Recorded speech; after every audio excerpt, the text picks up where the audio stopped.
어떤 목사님이 그 글에서요, 어버이날을 맞이해서 작성하신 글이 있어서 제가 소개하고자 합니다.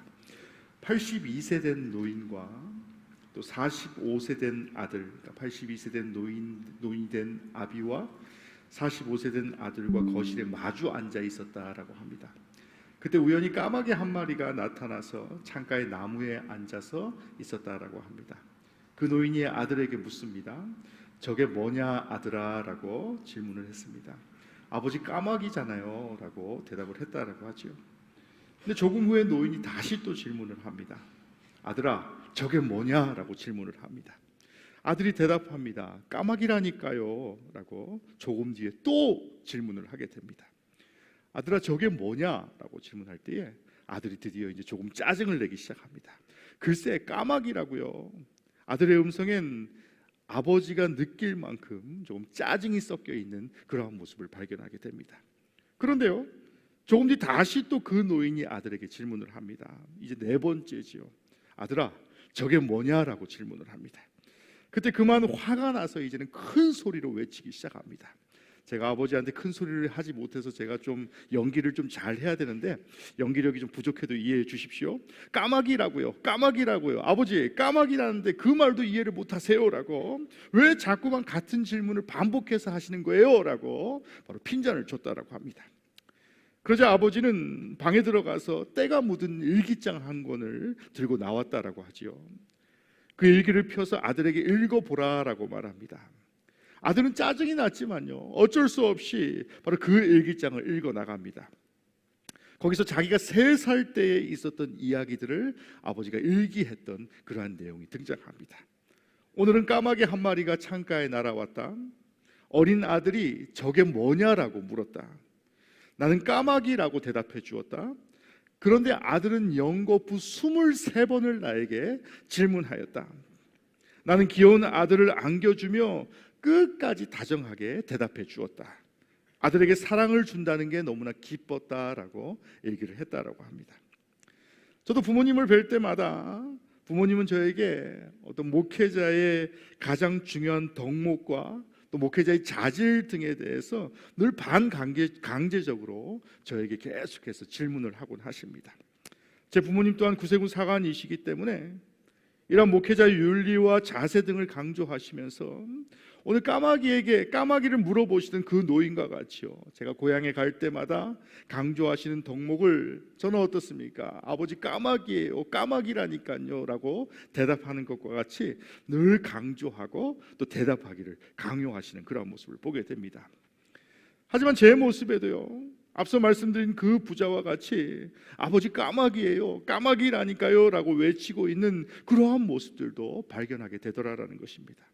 저도 이제 목회 경력이 10년을 훌쩍 넘은 그런 사관이에요 라고 하는 그런 변명 아닌 변명도 하기 나름이다라는 것이지요. 그런데 부모님께서 그렇게 강조하시는 목회 덕목이 무엇이겠습니까? 바로 언행의 일치를 굉장히 요구하시죠. 더 구체적으로 말씀드리면 목회자가 강단에서와 또 강단 밑에서의, 그러니까 세상에서의 삶이 일치될 것을 늘 강조하십니다. 목회자가 전도하십시오, 우리 군우님들 전도하십시오라고 늘 강조하면서 전도하지 않고, 기도하세요라고 하면서도 기도하지 않으며 성결하게 사십시오, 남들보다 믿지 않는 자들보다 더욱더 거룩하게 사십시오라고 목청을 높이면서도 성도가 보기에 불편한 좋은 차를 탄다든지 좋은 대접을 받기를 원한다든지 좋은 처우만을 기대한다라고 한다면 그 어떠한 성도가 바로 목회자의 설교에 귀를 기울이겠냐라는 것입니다. 오래전에 한국의 조선일보가 60세 이상 중장년층에게 어떤 설문조사를 했다라고 합니다. 평소 자식들에게 가장 상처받은 말이 무엇입니까? 라는 그러한 조사를 했는데요, 그 결과가 나왔다라는 것입니다. 3위는요, 바빠서 못 찾아 배웠습니다 라는 그러한 핑계였고요, 2위는 인터넷이나 어떤 휴대폰 같은 것들을 질문할 때에 아니면 아버지 이것도 못하세요 라고 핀잔하는 것이다라는 것입니다. 그리고 대망의 1위가 무엇이냐라고 한다면 아이고 우리 부모님과는 내가 말이 통하지 않아요 라고 말하는 것이 바로 1위라고 합니다. 그런데 반대로요, 어버이날 자식에게 가장 듣고 싶은 말이 무엇입니까? 라고 조사했는데요, 바로 그것 중에 3위가 무엇이냐라고 한다면 오래오래 건강하게 사십시오라는 그러한 덕담이었다고 합니다. 2위는요, 저희 걱정은 마시고 부모님만 위해서 사세요라는 그러한 말이었고요. 근데 1위가 무엇일까라고 생각했을 때 굉장히 궁금했었는데요. 우리 성도님들 한번 1위를 맞춰보시길 바랍니다. 우리 자녀된 자리에 있는 분들은 1위가 무엇일까 한번 생각해 보시길 바랍니다. 제가 생각했던 1위랑 조금 다른 그런 의외의 결과가 나왔습니다. 그 1위가 무엇이냐라고 한다면 너무나도 단순하고 소박한 내용이더라고요. 잘 키워주셔서 고맙습니다라는 그 대답을 바로 부모의 입장에서는 가장 원하는 대답이다라고 합니다. 부모들은 자식들로부터 잘 키워주셔서 감사하다라는 말을 가장 듣고 싶어 한다라는 것입니다. 왜입니까? 바로 그것이 부모의 사랑의 결과다라고 생각하기 때문인 것입니다. 오늘 본문의 잠언 23장 25절 말씀에 내 부모를 즐겁게 하며 너 낳은 어미를 기쁘게 하라라고 말씀합니다. 독일 속담에도요, 한 아버지 10자녀를 기를 수 있어도, 그러니까 한 아버지가 10명의 자녀를 기를 수 있어도 10명의 아들은 한 아버지를 모시지 못한다라는 그런 속담이 있습니다. 출애굽기 20장 11절 12절 말씀에도 보시면 내 부모를 공경하라 그리하면 내 하나님 여호와가 내게 준 땅에 내 생명이 길리라라고 말씀하고 계십니다. 성경에서 가르치는 부모 공경은 바로 약속 있는 첫 번째 계명이다라고 말씀하고 있는 것입니다. 그래서 10계명 중에 어떻습니까? 첫 번째 계명부터 네 계명까지는 어떤 하나님과 인간의 관계를 나타내는 어떤 수직적인 관계를 나타낸다라고 한다면 나머지 5계명부터 10계명까지는 조금은 어떻습니까? 수평적인 그러한 관계, 바로 하나님을 믿는 자녀들이 바로 세상에서 어떠한 삶을 살지에 대한 그러한 계명이 바로 나머지 5계명이지요. 그런데 그 계명 중에 첫 번째 계명이 무엇입니까? 바로 내 부모를 공경하라라고 말씀하고 있는 것입니다. 본문에 앞선 22절 말씀에 너 낳은 아비에게 청종하고 내 늙은 어미를 경히 여기지 말지니라 라고 말씀합니다.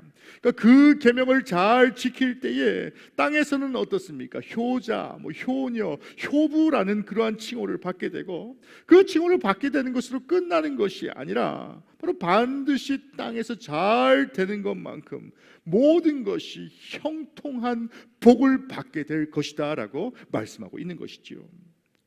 또한 세상의 사람들도 부모에게 효도하라라고 하는데 하물며 구원받은 성도에는 바로 갑절로 하나님의 계명을 잘 지키고 효도함으로 준행하는 삶을 살라라고 말씀하고 있는 것입니다. 그러므로 오늘 본문의 말씀을 통해서 그리스도인의 참된 효가 무엇인지를 다시 한번 깨닫는 그러한 성도들이 되시기를 주님의 이름으로 간절히 축원합니다. 그래요, 부모가 행복하면 부모된 자인 교회의 어른이 행복해야만 주님이 더욱더 기뻐함을 깨닫는 성도가 되십시오. 또 참된 효자, 효부의 삶을 살아갈 수 있는 성경 안에서 하나님 말씀 안에서 참된 효자의 삶을 살아갈 수 있는 그러한 성도들이 되시기를 주님의 이름으로 간절히 축원합니다. 에베소서 6장의 1절에서 3절 말씀을 보시면 자녀들아 너희 부모를 주 안에서 순종하라 이것이 옳으니라 내 아버지와 어머니를 공경하라 이것이 약속 있는 첫 계명이니 이는 내가 잘되고 땅에서 장수하리라 라고 말씀합니다. 주 안에서의 순종은 바로 예수 그리스도의 지상 명령이다라는 것입니다. 다시 말해서 어떻습니까? 주님께서 효도하라, 주님께서 부모를 공경하라라고 말씀하셨기 때문에 효도라는 것은 바로 해도 되고 안 해도 되는 그런 어떤 옵션이 있는 것이 아니라 무엇입니까? 바로 예수 그리스도의 지상 명령을 잘 준행하며 사는 자의 모습이다라고 말씀하고 있는 것이지요.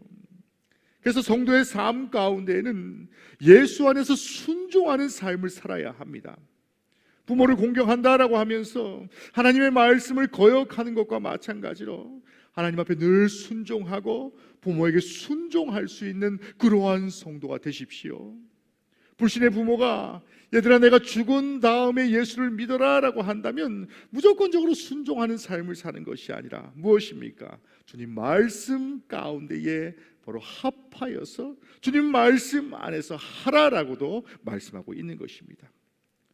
그래서 에베소서 6장 2절 말씀에 내 아버지와 어머니를 공경하라, 이것이 약속 있는 첫 계명이니라고 하는데, 그 히브리 말로 공경이라는 단어를 카베드라고 하는데요, 우리 몸의 간 기능, 그 간장을 바로 카베드라고 합니다. 그러니까 몸에서 가장 무겁고 귀중한 장기가 어떻습니까? 바로 간이지요. 그래서 요즘은 간 기능을 보고하기 위해서 여러 가지 약도 많이 나오지만요, 바로 간이 왜 중요합니까? 한번 상하면 불가능한, 재생이 불가능하기 때문인 장기가 바로 간장인 것입니다.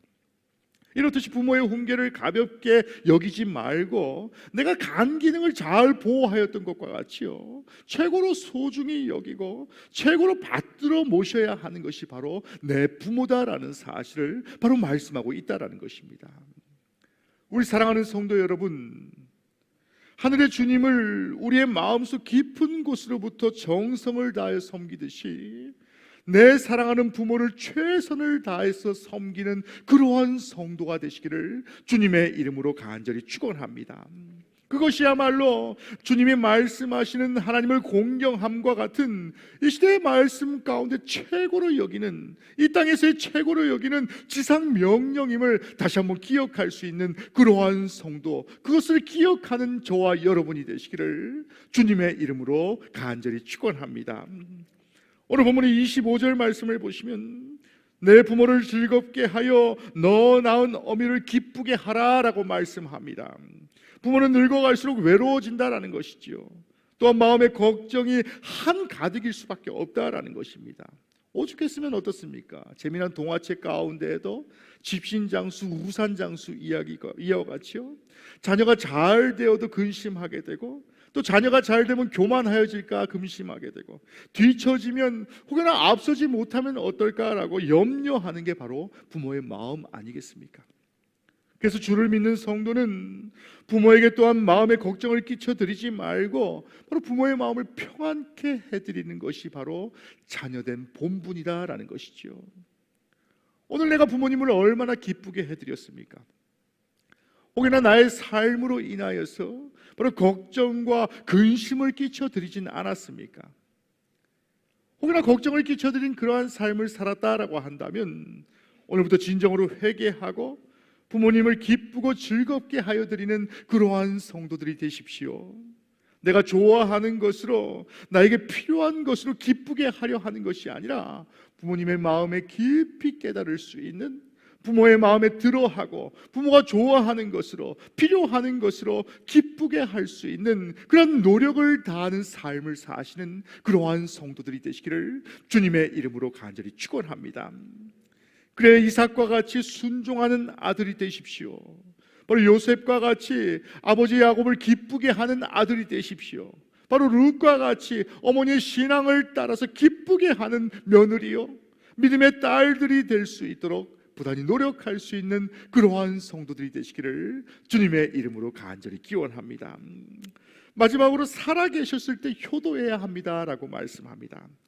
송광정철은요 이런 시조를 남겼다라고 하죠.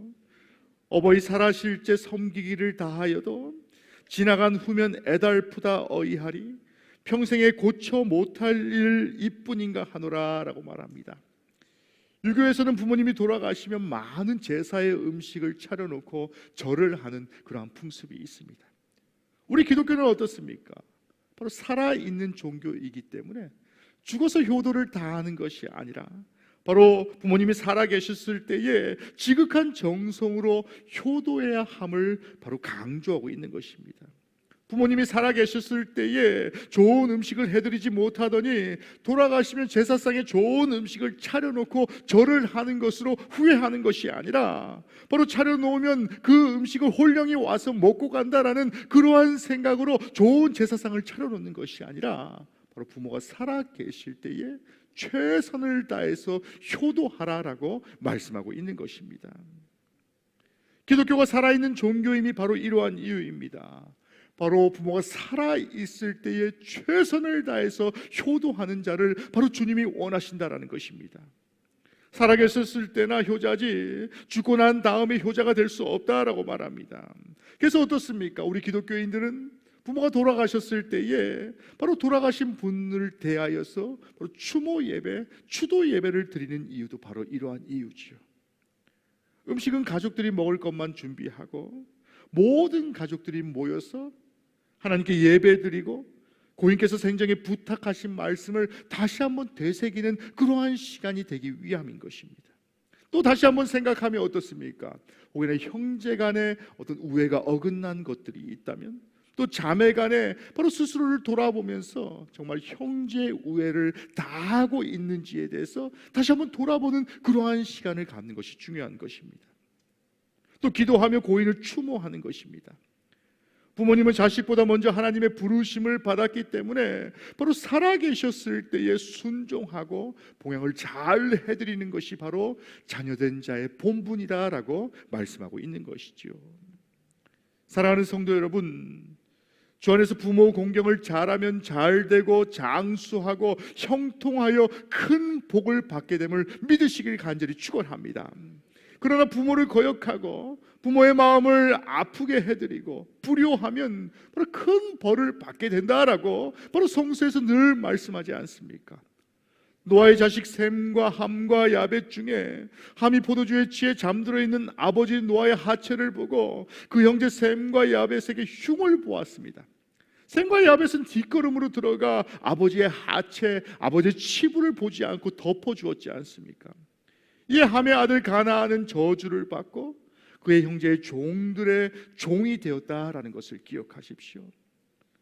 엘리제사장의 아들 홈리와 비느하스는 회막문에 수종드는 여인과 동침하고 성전의 정결한 제사를 더럽혔기 때문에 결과적으로 어떻습니까? 바로 저주를 받아 홈리와 비느하스는 아주 젊은 나이에 죽게 되었고 그 집안 가문에 더 이상 노인이 없다라고 말씀하고 있습니다. 노인이 없게 되었다라는 말이 무슨 뜻입니까? 노인이 되기 전에 다 일찍 단명하는 그러한 가문이 되었다라고 말씀하고 있습니다. 다윗의 아들 압살롬은요, 권력과 명예의 눈이 어두워서 아버지를 배반하게 됩니다. 아버지 다윗을 죽이기 위했고요, 쿠데타를 일으켜서 왕이 되려 했지만 바로 다윗보다 일찍 죽게 되는 그러한 결과를 보게 되었습니다. 그러니까 많은 성서에서 효에 대해서 말씀하는 것이 어떻습니까? 다른 어떤 덕목보다도 더 구체적이고 더욱더 명확한 결말을 내고 있는 것이 바로 효에 대한 계명이다라는 것이지요. 바로 말씀대로 모든 것이 이루어지는 것입니다. 부모 공경을 잘하면 잘되고 장수하지만 부모에게 불효하고 상처를 주고 아프게 하면 결국에는 어떻습니까? 구약의 많은 선진들과 같이 바로 저주를 받게 되고 단명하게 되고 바로 일찍 죽게 되는 그러한 결과들을 우리가 보게 되었다라는 것입니다. 그래서 잠언 30장 17절 말씀엔 아비를 조롱하며 어미 순종하기를 싫어하는 자의 눈은 골짜기의 까마귀에게 쪼이고 독수리 새끼에게 먹히리라 라고 말씀합니다. 출애굽기 21장 15절 말씀에는 자기 아비나 어미를 치는 자는 반드시 죽일지니라 라고도 말씀하고요, 또 신명기 27장 16절 말씀에는 그의 부모를 경홀히 여기는 자는 저주를 받을 것이라 할 것이요 모든 백성은 아멘 할지라 라고 말씀하고 있는 것입니다. 사랑하는 영등포영문의 모든 성도 여러분, 오늘은 어버이 주일입니다. 어버이 주일에만 어버이에게 모든 것들을 잘해야 된다라는 그러한 마음을 갖고 계시지는 않습니까? 이 어버이 주일을 맞이해서 다시 한번 우리의 삶을 돌아볼 수 있는 그러한 성도들이 되십시오. 그리고 부모님께 참 효도하는 그러한 성도들이 되시기를 간절히 축원합니다. 나는 이미 노쇠하여서 살아계신 부모님이 없습니다 라고 생각하시는 분이 계신다면 내 자녀를 계명에 맞게 잘 양육할 수 있는 그런 어버이들이 되시길 간절히 축원합니다. 그동안 불효했다면 진정으로 회개합시다. 또 부모에게 주 안에서 순종하고 공경할 수 있는 그러한 성도가 되십시오. 부모의 마음을 항상 기쁘게 해드리고 살아 계셨을 때 공경할 줄 아는 성도가 되어서 바로 말씀에서 말씀하는 장수를 누릴 수 있는, 이 땅의 장수의 복을 누리는 그러한 성도의 삶을 사시기를 주님의 이름으로 간절히 축원합니다. 우리 시간에 함께 찬양하시고 함께 기도하는 그러한 시간 갖도록 하겠습니다. 오늘 말씀을 기억하시면서 부모의 마음과 같이 하나님의 마음을 기쁘게 해드리는 그러한 성도의 삶 살기를 원합니다라고 기도하십시오. 부모를 공경하고 하나님을 공경하며 교회 모든 어른들을 더욱더 공경하는 그러한 성도가 되길 원합니다라고 다시 한번 기도하는 그러한 시간 되길 간절히 원합니다. 우리 찬양하시고 함께 기도하도록 하겠습니다. 우리 아바 아버지, 우리 함께 찬양합니다. 우리 찬양의 가사를 기억하시면서 아바 아버지, 아바 아버지, 나를 안으시고 바라보시는 아바 아버지, 아바 아버지, 아바 아버지, 나를 도우시고 힘주시는 아버지. 주는 내 마음을 고치시고, 주는 내 마음을 고치시고 볼 수 없는 상처 만지시네. 나를 아시고 나를 아시고 나를 이해하시네. 내 영혼 새롭게 세우시네. 우리 한번 더 찬양합니다. 아바 아버지, 아바 아버지, 아바 아버지, 나를 안으시고 바라보시는 아바 아버지, 아바 아버지, 아바 아버지, 나를 도우시고 힘주시는 아버지. 아멘. 주는 내 마음을 고치시고, 주는 내 마음을 고치시고 볼 수 없는 상처 만지시네. 나를 아시고 나를 아시고 나를 이해하시네. 내 영혼 새롭게 세우시네. 주는 내 마음을 고치시고, 주는 내 마음을 고치시고 볼 수 없는 상처 만지시네. 나를 아시고 나를 아시고 나를 이해하시네.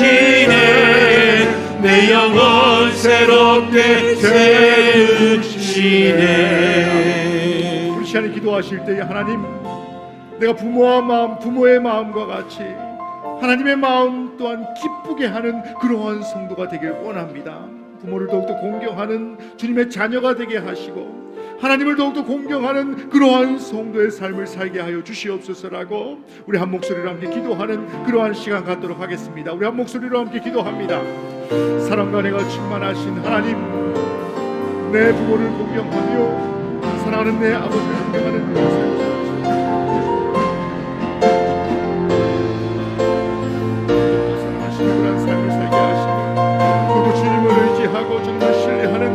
그러한 성도의 삶을 살아갈 수 있도록 하나님 인도하시고 함께하여 주시옵소서. 아버지, 나를 붙들어 주시고 인도하여 주시며, 아버지, 내가 더욱더 주님을 공경하며 아버지 하나님을 공경하며 하나님을 의지하는 그러한 성도의 삶을 살아갈 수 있도록 주님 나를 붙들어 주시고 인도하여 주시옵소서.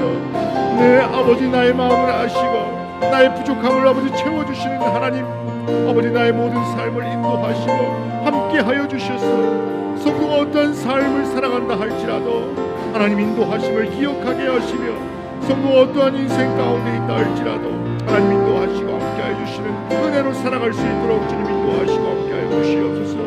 주님 인도하시고 함께하여 주시옵소서. 주님이 나의 마음을 아시고 주님이 나의 상처를 아시며 나를 치유해 주실 것을 내가 다시 한번 기억합니다. 하나님의 마음을 기쁘게 해드리는 성도 되길 간절히 원합니다. 더불어 내 살아있는 부모의 마음을 더욱더 공경할 수 있는 그러한 성도의 삶 살아갈 수 있도록 우리의 삶을 주님 주장하시고 인도하여 주시옵소서. 그래서 더욱더 부모를 공경하며 하나님을 공경하는 그러한 성도의 삶을 살 때에, 주님의 계명을 잘 지켜 행하는 그러한 성도의 인생 될 때에 바로 장수하며 복을 누리는 인생으로 우리를 인도하실 것을 기대하고 소망하는 그러한 삶 살아갈 수 있도록 주님이 늘 함께 하시고 인도하여 주시옵소서. 이 모든 말씀 우리를 사랑하시는 예수 그리스도 이름으로 간절히 기도하였습니다.